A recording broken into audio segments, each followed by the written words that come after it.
এই যে ব্যক্তিকে আপনারা নরমাল সাদা শার্ট এবং প্যান্ট পরে আদালত চত্বর থেকে হেঁটে আসতে দেখছেন, এর নাম হচ্ছে লুৎফুজ্জামান বাবর, যিনি ছিলেন বিএনপির সাবেক স্বরাষ্ট্র প্রতিমন্ত্রী। একসময় তিনি ছিলেন তারেক জিয়ার বেস্ট ফ্রেন্ড। তার ভয়ে বাঘে হরিণে এক ঘাটে জল খেত। আর সেই বাবর সাহেব আজ 2টা মামলায় ফাঁসির আসামি। নিঃসঙ্গভাবে কন্ডেম সেলে দিন পার করেছেন তিনি।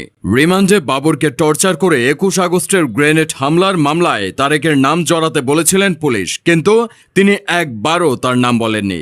একটা সময় তিনি তার চুলে জেল দিয়ে মাথার চুল খাড়া করে রাখার স্টাইলটা বাংলাদেশের জনপ্রিয় করেছিলেন। উদ্ভট ইংলিশ কথা বলার জন্য বেশ আলোচিত হয়েছিলেন তিনি। তার মধ্যে অন্যতম হচ্ছে এটি।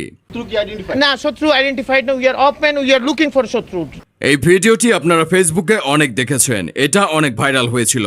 সেই সময় এই কথার জন্য তিনি অনেক সমালোচিত হয়েছিলেন। তবে বর্তমান স্বরাষ্ট্র মন্ত্রণালয় যেরকম মিডিয়ার উপর হস্তক্ষেপ করে, কিন্তু লুৎফুজ্জামান বাবর, যিনি স্বরাষ্ট্র প্রতিমন্ত্রী থাকাকালীন কখনোই মিডিয়ার উপর হস্তক্ষেপ করেননি। পত্রিকা কিংবা টিভি মিডিয়াতে কথা বলার স্বাধীনতা ছিল।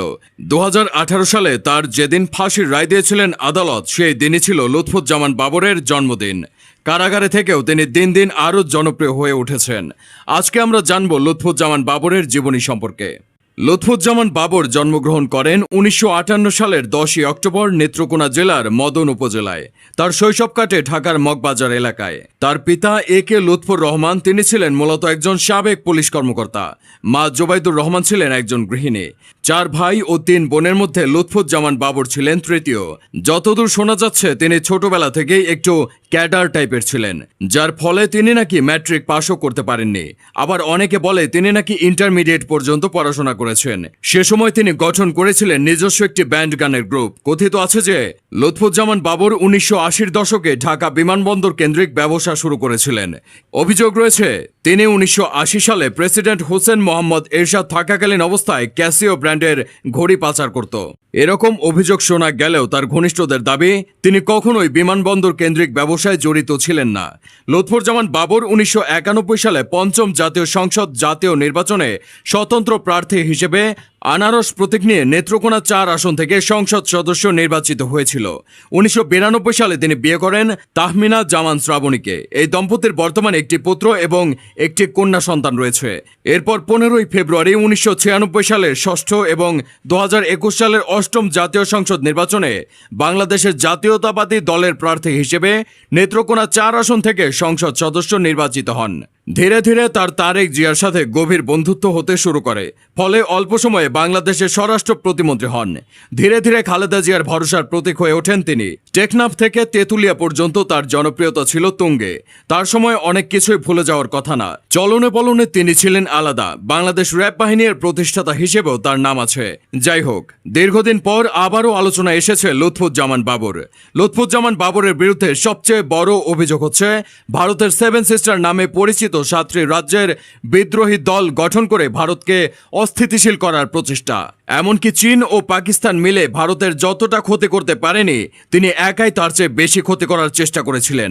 একসময়ের জাতীয়তাবাদী দলের প্রভাবশালী স্বরাষ্ট্র প্রতিমন্ত্রী লুৎফুজ্জামান বাবর 17 বছর কারাগারে রয়েছে। তাকে সর্বশেষ জনসম্মুখে দেখা গিয়েছিল 2021 সালের অক্টোবরে দুদকের একটি মামলায়। আদালতে হাজিরা দেওয়ার সময় তাকে দেখা গিয়েছিল। এখন তিনি কেরানীগঞ্জের ঢাকা কেন্দ্রীয় কারাগারে রয়েছেন। ফাঁসির রায়ের চূড়ান্ত নিষ্পত্তির সময় গুনছেন। প্রিয় দর্শক, আপনি যদি বাবরের মুক্তি চান তাহলে কমেন্টে #বাবর লিখে দিন।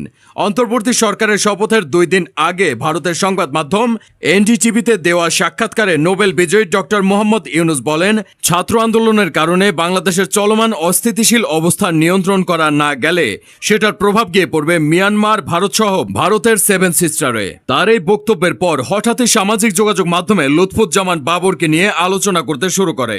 ডক্টর ইউনুস যে 7 সিস্টার কথা বলেন সেটা আসলে কি? কেনই বা বাংলাদেশে অস্থিরতা তৈরি হলে 7 সিস্টারে তার প্রভাব পড়বে? চলুন তার বিস্তারিত জেনে নেওয়া যাক। ভারতের অরুণাচল প্রদেশ, আসাম, ত্রিপুরা, নাগাল্যান্ড, মণিপুর, মিজোরাম ও মেঘালয়, এই 7টি রাজ্যকে একত্রে 7 সিস্টার বলা হয়ে থাকে।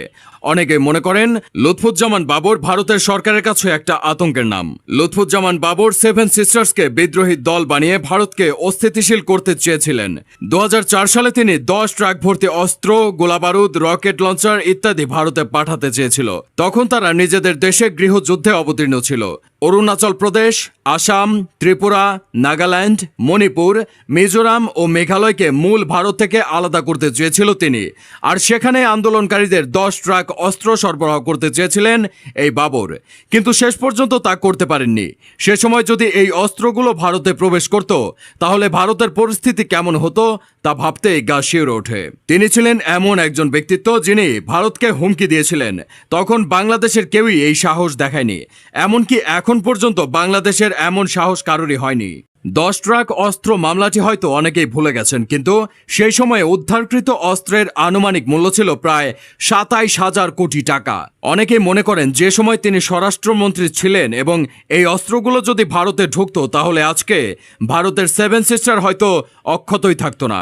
ভারত তখন নিজেদের নিরাপত্তা নিয়ে এতটাই ব্যস্ত হয়ে পড়ে যে আমাদের দেশের অভ্যন্তরীণ বিষয়ে হস্তক্ষেপ করার সময় পেত না। ফলে হয়তো আমাদের দেশকেও 17 বছর এই দুঃশাসন সহ্য করতে হতো না। তার সেই বিখ্যাত dialogue, we are looking for শত্রুজ, যা আজও অনেকে ভুলতে পারেনি। 2001 থেকে বিএনপির নেতৃত্বাধীন জোট বাংলাদেশ সরকার গঠন করার পর যে কয়েকজন ব্যক্তি প্রবল ক্ষমতাবান হয়ে ওঠেন, তাদের মধ্যে লুৎফুজ্জামান বাবর ছিলেন অন্যতম।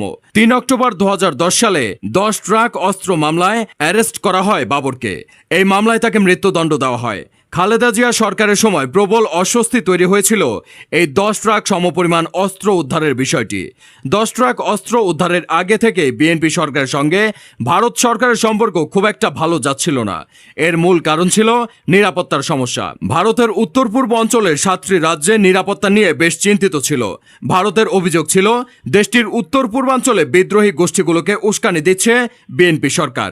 এরকম অবস্থায় 10 ট্রাক অস্ত্র ধরা পড়ে। প্রিয় দর্শক, এটাই ছিল মূলত লুৎফুজ্জামান বাবরের জীবনের মূল কাহিনী। Wow, amazing. ভিডিওটা আপনারা তো দেখলেন, আসলে সত্যিকার অর্থে এমন মানুষেরই দরকার বাংলাদেশে। আচ্ছা, আমি এই ভিডিও থেকে নেওয়া কয়েকটা কমেন্ট পড়বো, দেখি মানুষের কমেন্ট গুলো পজিটিভ না নেগেটিভ। কেমন কমেন্ট? মুক্তি চাই এমন লোকের দরকার আমাদের বাংলাদেশে। বাবর সাহেবকে মুক্তি দেওয়া খুবই জরুরি। আমি একজন প্রবাসী বলছি, আমরা সকল প্রবাসী বাবরের মুক্তি চাই। বাবর আর ভাসানী স্বপ্ন বাস্তব হবে ইনশাল্লাহ। বাংলাদেশ মুক্তি চাই, এই দেশ প্রেমিককে মুক্তি দিতেই হবে। সত্যি সবাই ওনার মুক্তিই চাচ্ছেন দেখছি। আচ্ছা, সত্যি যে ভিডিওটা দেখলাম, তিনি যে সৎ সাহস, এই সৎ সাহসটা কয়জনের আছে বাংলাদেশে বলেন? এমন সৎ সাহস লোকের দরকার খুবই আমাদের দেশে, যার কারণে আমরাও চাই তাকে যেন খুব দ্রুত মুক্তি দেওয়া হয়। আপনারা কি বলেন? আপনারাও কি মুক্তি চান? অবশ্যই কমেন্টে জানাবেন। আর মেন ভিডিওটা অবশ্যই ডেসক্রিপশনে দেওয়া থাকলো, আপনি চাইলে ওখানে গিয়ে দেখতে পারেন। Thank you. দেখা হচ্ছে নতুন একটা ভিডিওতে।